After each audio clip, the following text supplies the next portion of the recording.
நண்பர்களே அனைவருக்கும் வணக்கம். ஒரு அணில் அடிப்பட்ட மாதிரி கிடந்தது. ஒரு காக்கா வர பக்கத்தில் உட்காந்துருந்துச்சு. கிட்ட போய் பார்த்தா காக்கா பறந்துருச்சு. அணில் வந்து உசுரோட இருந்துச்சு. அதோட தூக்கி பார்க்கையில மூக்கில் அடிபட்டிருந்தது. அதோட வீட்டுக்கு கொண்டு போய் மஞ்சத்தூள் வச்சேன். வேறு எப்படி உதவி செய்யுதுன்னு எனக்கு தெரியல. அது கொஞ்சம் நேரத்தில் நல்லா சுறுசுறுப்பாயிருச்சு. திருப்பி கொண்டு போய் எங்கேருந்து எடுத்துன்னு அங்கேயே விட்டுட்டேன். விட்டு நல்லா மரத்தில் ஓடிச்சு.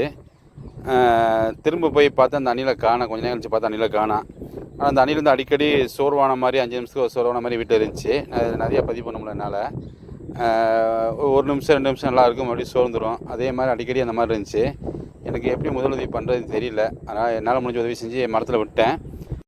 அது பெண் அணில் வேறு குட்டி போட்டுதான் தெரில. பார்க்க ரொம்ப கஷ்டமாக இருந்தது. கண்டிப்பாக நம்ம சாலை செல்லும்போது இது போன்று விலங்குகளை கீழே கிடந்தால் கண்டிப்பாக அருகாமையில் சென்று பாருங்கள். உன் உயிரோடு இருக்கலாம். கண்டிப்பாக நம்ம அதை காப்பாற்றுறதுக்கான வாய்ப்பு அமையும். இறைவன் நம்ம வாழ்க்கையும் சரி பார்க்குவான். கண்டிப்பாக ஒரு புண்ணியமாகவும் இருக்கும்.